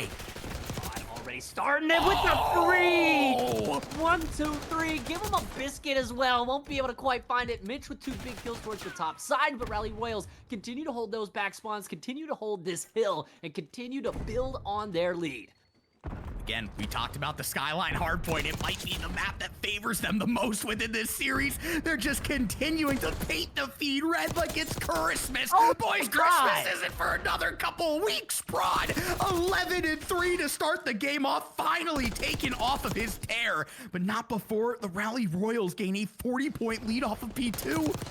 The best time of the year, Quinn. Nades will be a-flying, bullets will be thrown, but so far it's the Rally Royals that will not be taken away from this lead. Now starting to regress through bottom gym here. Early control for overtake on this new hill, but how long is it going to be able to hold it? Regression here from the front side, and Kex going to be able to take out one. First line of defense done, quick respawn. It won't be able to do anything. Chaco now from the top. I love this out, Chaco. He's getting this lane locked down mid over towards the other side, trying to add some dynamics to the play, but it's just being taken straight through from the Rally Royals as they get 2v1 trade. Now trying to further the play, but just not going to be able to get to the finish line. Now that's going to activate Yin to go forward. A one-man band will be able to get it done. And Chef Yin in the kitchen, cooking up the 5-star dish that will send Overtake flying on back. Mistakes have been made. 3 dead, 4 dead in the feed, and Rally Royals starting to make their way towards the backside of P4. Quinn, they're full set up, ready to go. Look at where Overtake is having to fight from. This is where things start to get rocky if you are Overtake. You do not want to be on the back foot of a Skyline hardpoint, of any hardpoint, but especially so when it comes to this map. You will be able to break on for 5 seconds of time in terms of the scrap, but now you have to push these spawns out. A little bit of a rise spawn here. You start to see where Kex spawns out. This is an opportunity for Overtake to retake. They have it from the backside as well. A lot of pressure here. The 3 hit in. The first kill is good. Now trying to work your way in the hill, but Rally Royals, they won't be batted out just yet. Their reinforcements have now arrived to the party as well. 2 kills come through. Mitch is not going to be able to find the third, though. Now the shots from Craig, good onto 1. Yin's able to pick out the last, and all of a sudden, Rally Royals just continue to lock this bathroom down. Walking past the 100-point barrier and continuing to get the kills to justify with P4. They are absolutely frying. They are spitting on Overtake. Now you start to see Overtake question the play here. What is the play at this stage when you are just not having any map credence whatsoever? Do you continue to fight for 12 seconds of time on P4, or do you maintain over towards P2? When you have the Rally Royals running it straight through you, there's not a whole lot of answers to be found. I mean, this just feels like an old school football team. There is no strategy. We were running it right up the middle. Stop us if you can. And right now, there is nothing that Overtake can do. 2 for 2 trade. Finally, maybe being able to trade things out, but it's still going to be Rally onto the hill. Overtake intentionally trying to hit the rotation over to P2, but it's just not going to work. They are gunning them off of the map. Going for the kneecaps like it's Dan Campbell coaching this team. These boys are biting them. You punch them down, you knock them down. They'll stand right back up, and while they do it, they'll nom on you. Now the Rally Royals trying to trace their way, can maintain these P2 spawns. You start to see Overtake get a little bit of time on P1. They are, again, not going to go away without a fight. The Rally Royals starting to drive away early. Yeah, I mean, you'll take any time that you can get when Kex is gliding and gliding like that. Rally Royals still absolutely taking it to them. You don't necessarily get a lot of time off P1, but that's not what they are worried about. You can see everyone starting to matriculate their way now back into this back area as Yin tries to play in the stairway. Playing the long game here. The Rally Royals with the opportunity to continue to add on to their lead. Overtake got a nice couple of seconds on the hill, so team shots will come in. Little love taps, but Yin is going to activate on forward. Finds the first, finds the second. Ducking, diving, dodging like he is Mike Tyson in the ring. And we're not talking about Mike Tyson that took on Jake Paul. We are talking about glory. Here we go. Overtake not going away, though. Oh, Conway into the hill, but only for a second. He gets batted right back out. Choco's turn as he is sent to the nether realm. 3 dead in the feed, 4 dead in the feed. Rally Royals, are you kidding me? They are absolutely piss slamming right now. This is just nasty. I don't think we can be streaming this one, Matt. I think we might need to cut the SRT. I think we might need to go next. Overtake, not a whole lot going their way. Eventually, Conwell will cut his way by brute force down and into the hill, but with 10 seconds left, it's a little too late to get a whole lot going there, especially with the Rally Royals already assuming tower positions over towards P3. Yeah, and essentially all that does for you is just flip you out of the bad spawns for new. Rally Royals is just making them spawn anywhere they want, controlling everything. And I swear on my life, Yin's Jackal doesn't move, bro. He shoots this thing and it literally is just standing still. These guys are absolutely frying. Now from the front side they go. What can Overtake do but run into the fire? The kitchen is hot. You might get burned. White Hill time for now, but Overtake has to make their way on in. Go through the fires and the flames. Here we go. Rally just continuing to find the kills, continuing to paint the feed red. Yin as well on the other side of the coin. So much dimension with this hold from the side of the Rally Royals. Kex will find 2, will eventually fall, but Choco will fall as well. That's done and dusted. The turn and burn. Just insult to injury once again. They are just whipping in a chicken cow bread like canes, brother. This is insane right now from the Rally Royals, controlling every bit of the map, already pressured towards the backside of New. You talked about the fundamental aspect that sometimes it's lacking. Rally Royals has made it to every single rotation first. So good. It's just so good. I almost want to stop commentating and just watch because I am just, my mouth is agape. Finally, 2 sets of rotations in. Overtake will have a rotation. They got in through brute force. Now they have to buckle up. They have to maintain. Just 43 seconds needed for the Rally Royals to win it. They just need it. They just need to get into this hill. Yin's gonna slide his way on in. He's just gonna hold it. Trophy system down. Let his teammates do the dirty work. Man slides on in though. 2 for 2 trade. Now back in Overtake's favor. 1 more kill and Rod locks it down. Locks the spawns. And it's a lot of scrap time in the back pocket. You don't win it here though. 2 seconds will be gained if they can hold the rest of this, though. Overtake, knowing that they have to fly forward, they have to swing on in, but they're not able to get the kills once again. Pistol comes out. Phantoms will win that battle. Now, here we go. 2 players still in the hill that you have to climb through. So much dimension still from the side of the Rally Royals as you have players over towards the top, you have players on the bottom, and you have players sending it straight through into you. This is just absolute domination from the side of Rally Royals, coming off of a 3-0 Slaughterfest that they presented on Control. Now doing this on Hardpoint. Yin, 25 and 13. Give them another just for funds. Craze 29 and 19. Prods 26 and 20. There is nothing you can do. Running to the finish line, sprinting to the finish line. 250 to 119, and we are headed to a map 5. My goodness, it's all the pandemonium, it's all the storylines, and it all leads up to a map 5 in our first best of 5. You talked about Yin, 27 and 14. Man had the Halo Invisibility Cloak equipped from the jump. You just could not find him on the map if you were Overtake. And you could say that about literally any of the Rally Royals. I mean, you look at these boys, all of them going positive. Cray drops 30 as well. Everybody over 20. Everybody negative for the side. It is an all-out masterclass and an all-out disaster class.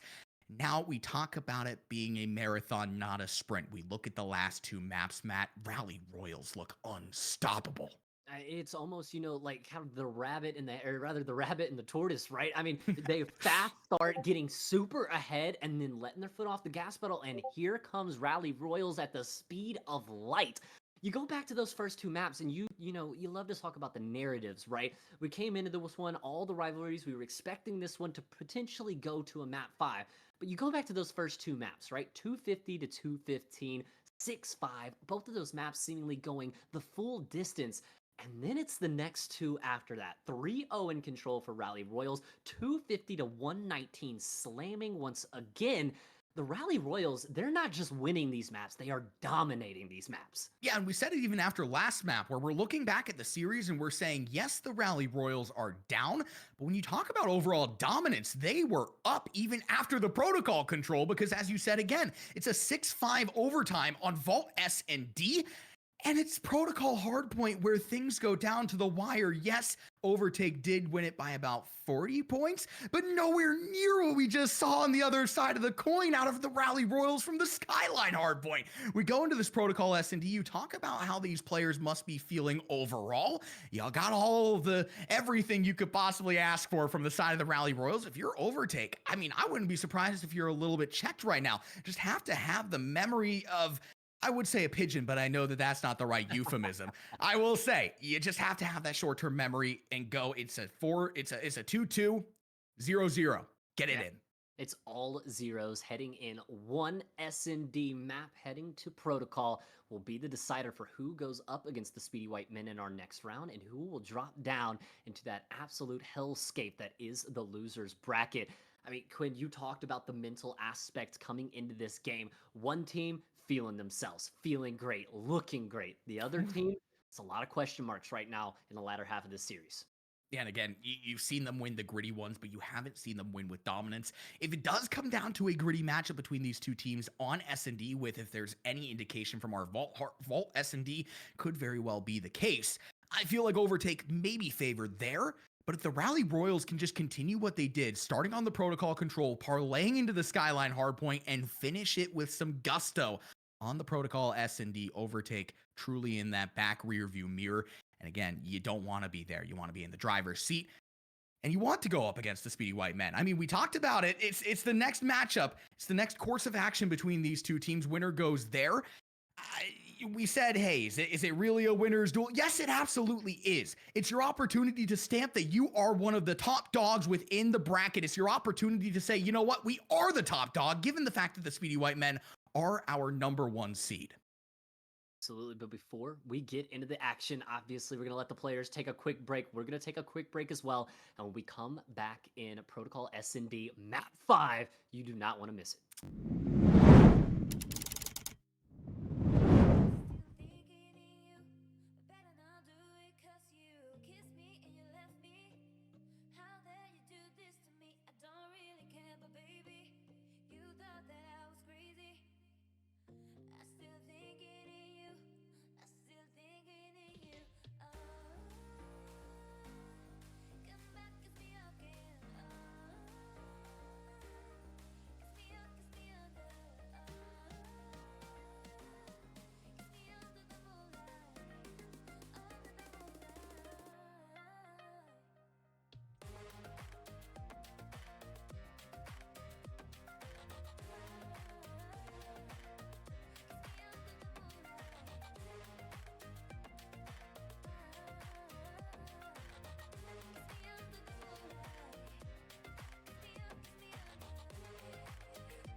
We've gone the distance.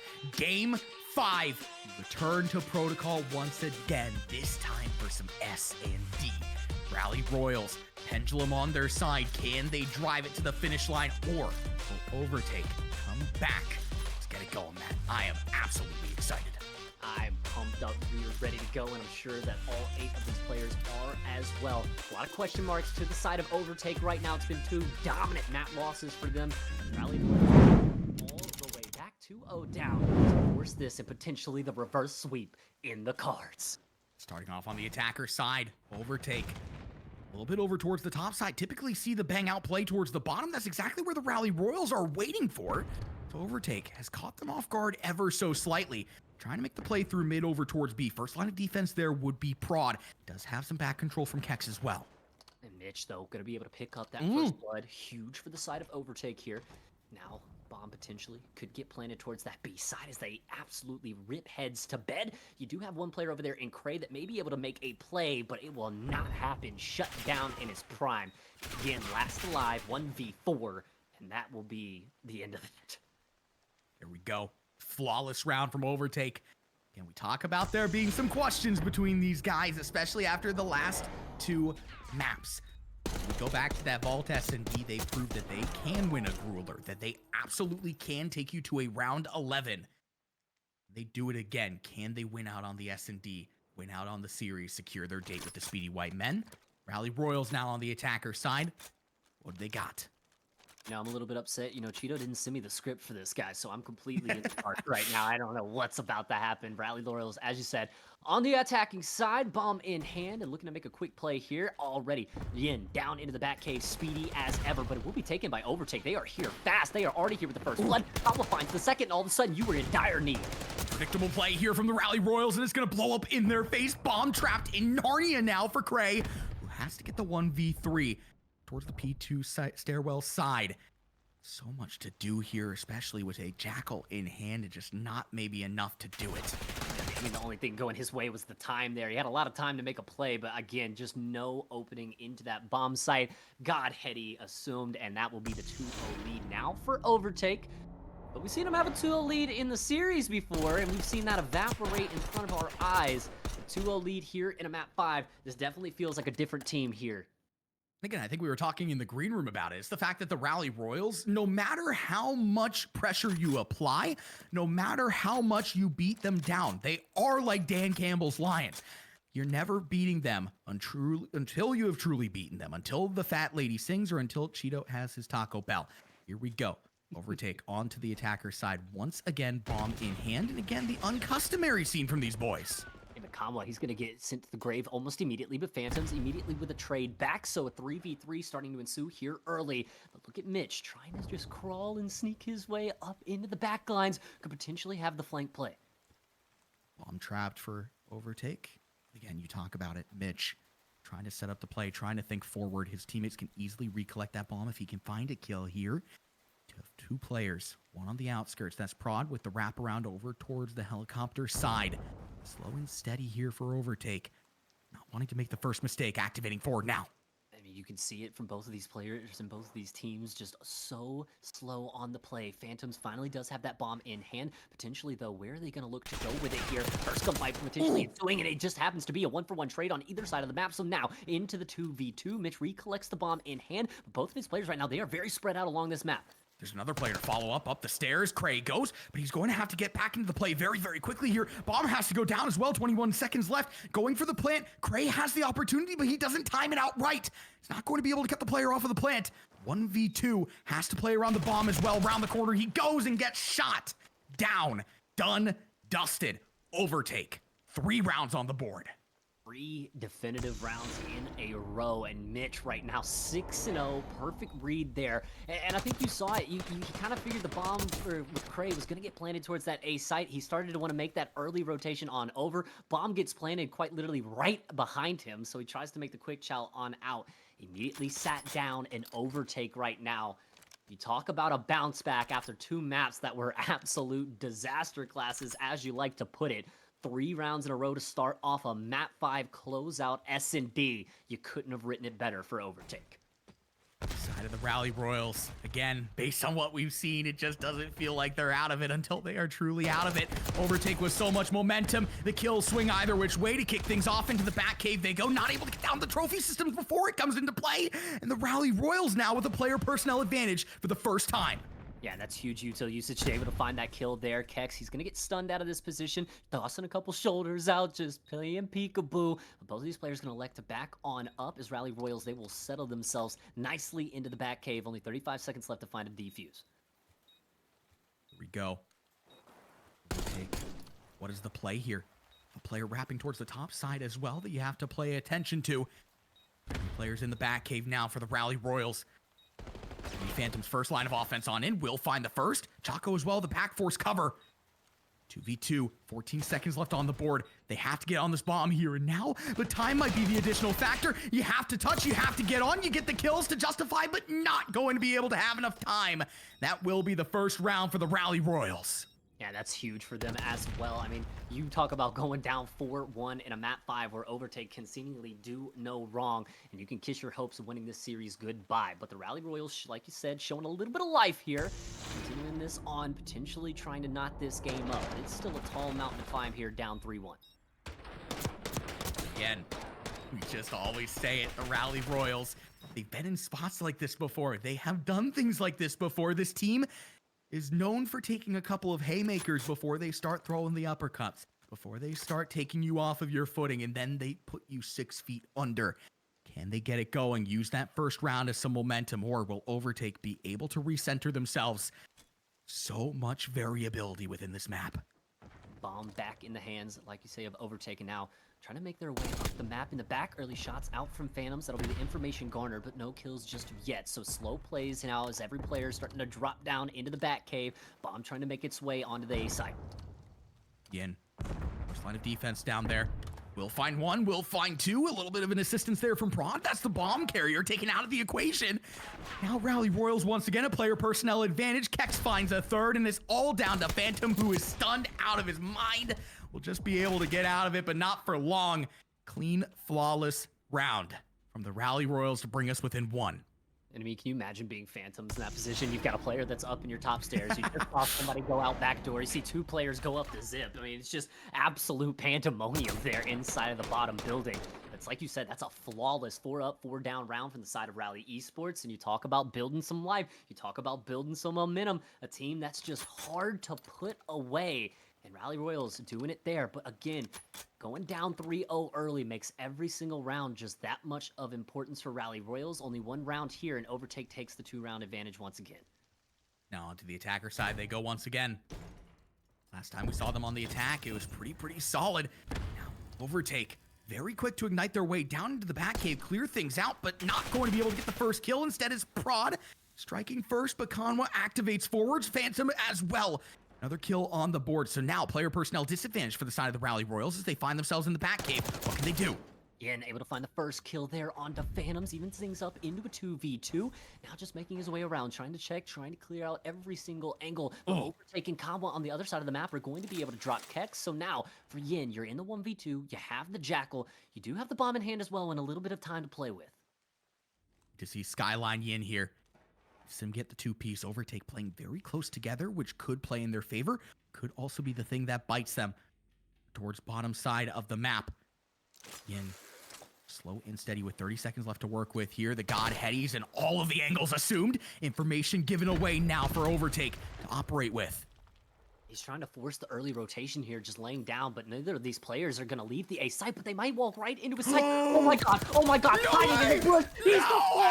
Fortnite. It's the Fortnite King hiding inside of the bush. He's able to make it happen. There is absolutely no way that that should happen. Laying down, he's got the ghillie suit equipped, and he's got the 1v2 in the bag.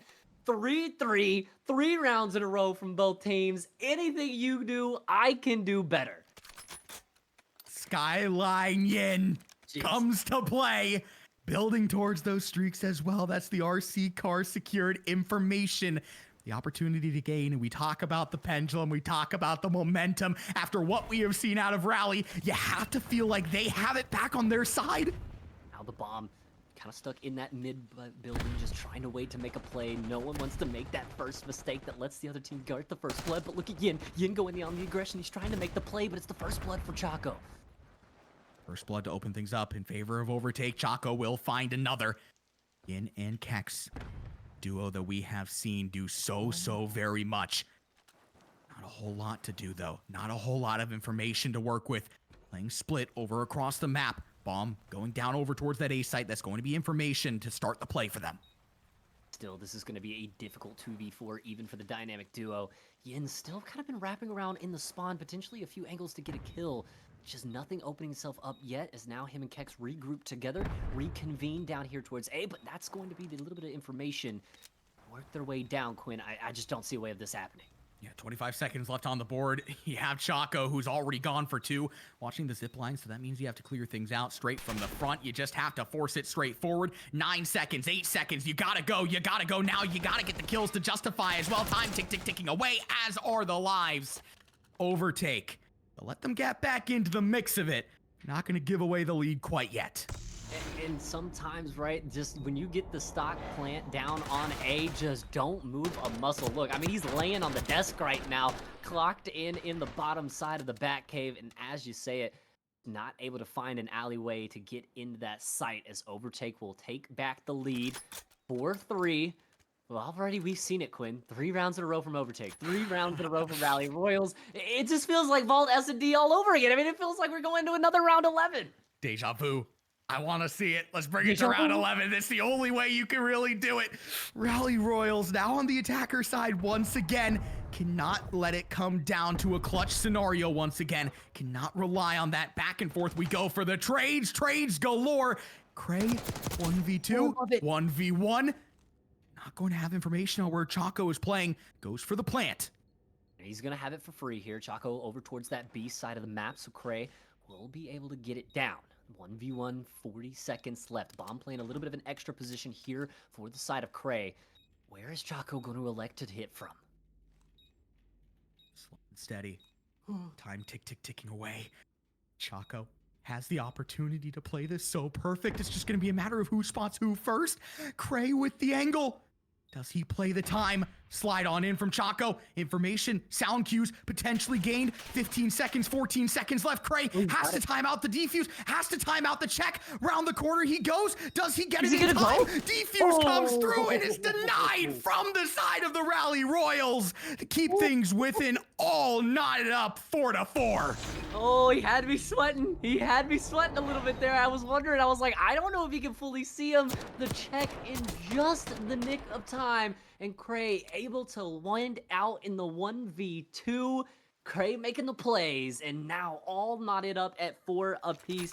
Quinn, it just feels like one of those series, man. It just destined to go to a map 5 round 11 between both of these teams. There's nothing that we could wish for more. We still got a few rounds before we get there. We don't want to get ahead of ourselves. Yeah, pure pandemonium to this point, though. These teams are bringing it every single round.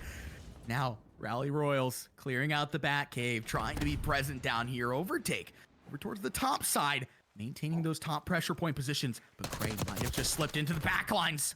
Able to find the first, but he's immediately going to get reach out here, so the trade will come in for Overtake, but still, damage done, windows things down into a 3v3. You get information that there's multiple players towards the backside. Broad may be able to spot somebody here. Look at Yin. 1v1 gunfight, so you're right, Yin. Now from around the backside, you got to watch out. The RKO is in, and now a 1v3 for Choco.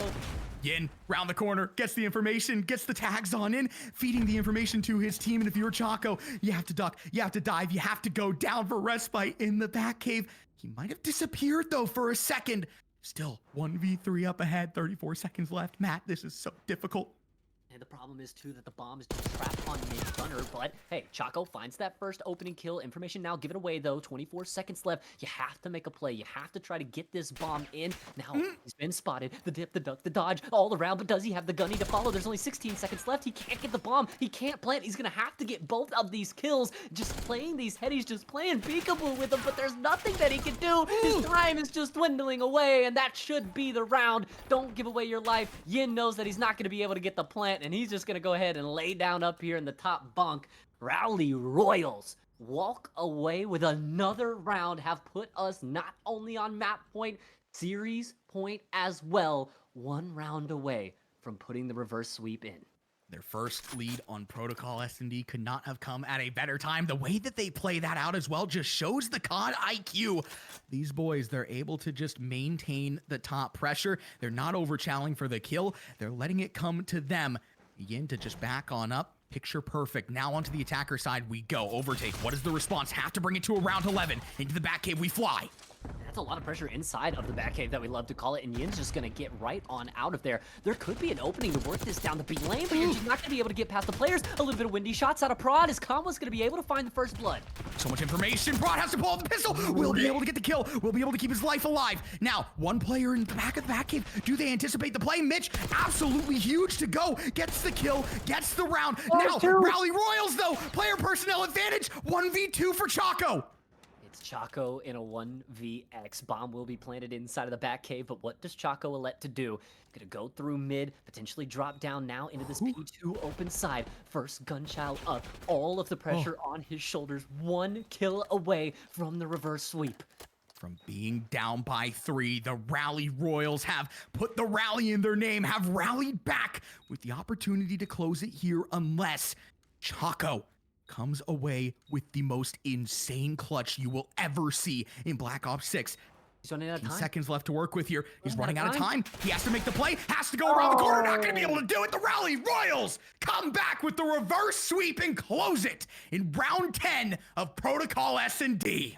I mean, you're down 3-0 in the map 5 S&D. You're down 2-0 in the series. Woo! You couldn't have said it better. To beat this team, you have to beat them down because they are always going to hang around. They are always going to be in striking distance. And you saw it there. They rattle off 3 rounds in a row. They come back then down from 4-3 to rattle off 4 in a row and rally Royals with the reverse sweep. I mean, what a series. Absolute pandemonium here. And now it sets up Rally Royals versus the Speedy White Men in the semifinals.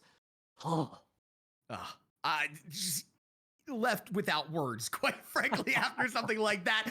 I mean, for the Rally Royals, again, we said it a couple of times.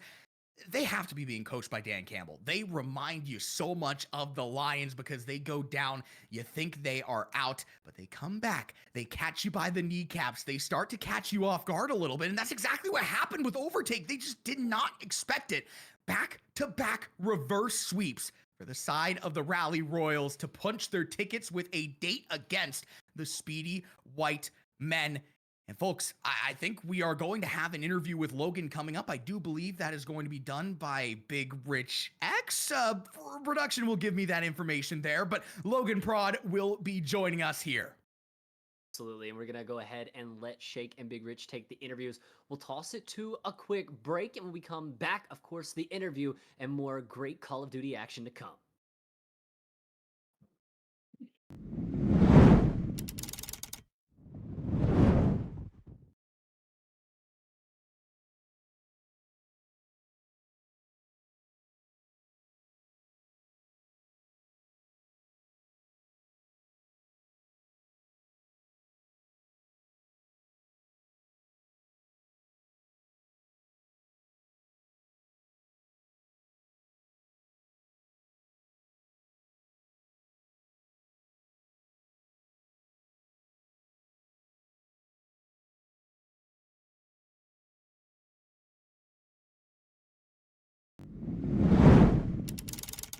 What an absolute barn burner of a matchup. Mapman Colorblind had an excellent match to cast, and I am excited to rewatch the VOD, as I'm sure you are, Logan.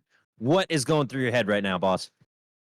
Honestly, man, I'm feeling great, man. I'm feeling phenomenal, and I'm feeling even better knowing I had my 2 favorite casters, Madman and Colorblind, casting that. Shout out to them. I want to say, man, down 0-2, I'm telling you, bro, we still had the composure. We knew that we just trolled the first 2 maps, and we were chilling, man. We're coming out there. Honestly, man, I'm not going to lie to you guys. I thought they were going to be a little better now. I thought it was going to be a little tougher. I mean, it was good games. Don't get me wrong. It was good games. I mean, yo, shout out Yin for that play when he's sitting out our big door. Oh, my God, Kex caught it, bro. He's sitting there. And Kex is like, yo, sit here, sit here. That was beautiful, bro. That was beautiful. Comms were beautiful. Everybody was flowing. The comms were flowing. Shout out Craig, bro. He teed up when we needed to. And I mean, I just feel great, bro. Like right there. That's what LAN's about, bro. We're down 0-2, bro. Like, oh my God, the dope you get from that, there's nothing like it, bro. It hit so hard, bro. That's wow. But I'm feeling great to answer your question. I'm feeling phenomenal. Jake, you had a question? Yeah, absolutely. Hang on, that's all. Little cross. I gotta ask you here, talking about your team and being down 2-0 and not really getting into a situation where you're panicking or things don't really change.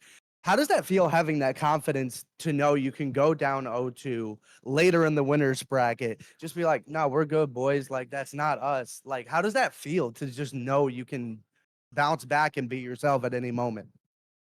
I mean, that's what being a champion's about, bro. Like, if you like, sometimes, like, you know what I mean? Like, you can't always be in the lead. You can't always have the advantage. You're not always one step ahead.